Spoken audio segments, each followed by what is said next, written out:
Olá, retomaremos nosso estudo agora. Antes de começar, inscreva-se no canal. Sua participação é muito importante para que possamos produzir cada vez mais vídeos. Agora vamos continuar. Seção 5ª. Da infiltração de agentes de polícia para a investigação de crimes contra a dignidade sexual de criança e de adolescente. Artigo 190-A. A infiltração de agentes de polícia na internet com o fim de investigar os crimes previstos nos artigos 240, 241, 241-A, 241-B, 241-C e 241-D desta lei, e nos artigos 154-A, 217-A, 218, 218-A e 218-B, do Decreto-Lei nº 2.848, de 7 de dezembro de 1940, obedecerá às seguintes regras. Inciso 1º. Será precedida de autorização judicial devidamente circunstanciada e fundamentada, que estabelecerá os limites da infiltração para obtenção de prova, ouvido o Ministério Público. Inciso 2º. Dar-se-á mediante requerimento do Ministério Público ou representação de delegado de polícia e conterá a demonstração de sua necessidade, o alcance das tarefas dos policiais, os nomes ou apelidos das pessoas investigadas e, quando possível, os dados de conexão ou cadastrais que permitam a identificação dessas pessoas. Inciso 3º. Não poderá exceder o prazo de 90 dias, sem prejuízo de eventuais renovações, desde que o total não exceda 720 dias e seja demonstrada sua efetiva necessidade, a critério da autoridade judicial. Parágrafo 1º. A autoridade judicial e o Ministério Público poderão requisitar relatórios parciais da operação de infiltração, antes do término do prazo de que trata o inciso 2º do parágrafo 1º deste artigo. Parágrafo 2º. Para efeitos do disposto no inciso 1º do parágrafo 1º deste artigo, consideram-se: Inciso 1º. Dados de conexão, informações referentes à hora, data, início, término, duração, endereço de protocolo de internet, IP, utilizado e terminal de origem da conexão. Inciso 2º. Dados cadastrais, informações referentes a nome e endereço de assinante ou de usuário registrado ou autenticado para a conexão a quem endereço de IP, identificação de usuário ou código de acesso tenha sido atribuído no momento da conexão. Parágrafo 3º. A infiltração de agentes de polícia na internet não será admitida se a prova puder ser obtida por outros meios. Artigo 190-B. As informações da operação de infiltração serão encaminhadas diretamente ao juiz responsável pela autorização da medida, que zelará por seu sigilo. Parágrafo único. Antes da conclusão da operação, o acesso aos autos será reservado ao juiz, ao Ministério Público e ao delegado de polícia responsável pela operação, com o objetivo de garantir o sigilo das investigações. Artigo 190-C.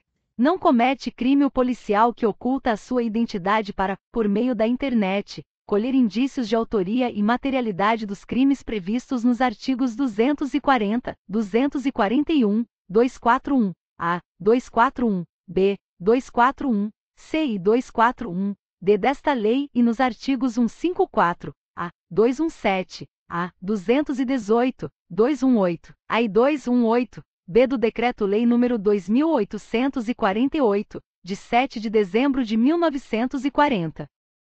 Parágrafo único. O agente policial infiltrado que deixar de observar a estrita finalidade da investigação responderá pelos excessos praticados. Artigo 190-D. Os órgãos de registro e cadastro público poderão incluir nos bancos de dados próprios, mediante procedimento sigiloso e requisição da autoridade judicial, as informações necessárias à efetividade da identidade fictícia criada. Parágrafo único. O procedimento sigiloso de que trata esta seção será numerado e tombado em livro específico. Artigo 190-E. Concluída a investigação, todos os atos eletrônicos praticados durante a operação deverão ser registrados, gravados, armazenados e encaminhados ao juiz e ao Ministério Público, juntamente com relatório circunstanciado. Parágrafo único. Os atos eletrônicos registrados citados no caput deste artigo serão reunidos em autos apartados e apensados ao processo criminal juntamente com o inquérito policial, assegurando-se a preservação da identidade do agente policial infiltrado e a intimidade das crianças e dos adolescentes envolvidos. Seção 6ª. Da apuração de irregularidades em entidade de atendimento. Artigo 191. O procedimento de apuração de irregularidades em entidade governamental e não governamental terá início mediante portaria da autoridade judiciária ou representação do Ministério Público ou do Conselho Tutelar, onde conste, necessariamente, resumo dos fatos. Parágrafo único.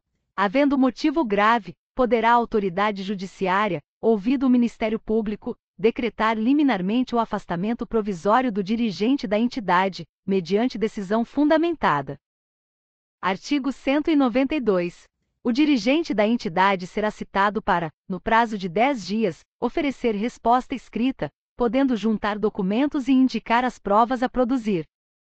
Artigo 193. Apresentada ou não a resposta, e sendo necessário, a autoridade judiciária designará audiência de instrução e julgamento, intimando as partes. Parágrafo 1º. Salvo manifestação em audiência, as partes e o Ministério Público terão 5 dias para oferecer alegações finais, decidindo a autoridade judiciária em igual prazo. Parágrafo 2º. Em se tratando de afastamento provisório ou definitivo de dirigente de entidade governamental, a autoridade judiciária oficiará à autoridade administrativa imediatamente superior ao afastado, marcando prazo para a substituição. Parágrafo 3º. Antes de aplicar qualquer das medidas, a autoridade judiciária poderá fixar prazo para a remoção das irregularidades verificadas. Satisfeitas as exigências, o processo será extinto, sem julgamento de mérito. Parágrafo 4º. A multa e a advertência serão impostas ao dirigente da entidade ou programa de atendimento. Parabéns! Você concluiu o estudo do texto. Aproveite e conheça nossas outras redes sociais. Vamos produzir muito conteúdo interessante lá. Vamos ficando por aqui. Obrigada. Nos vemos em breve.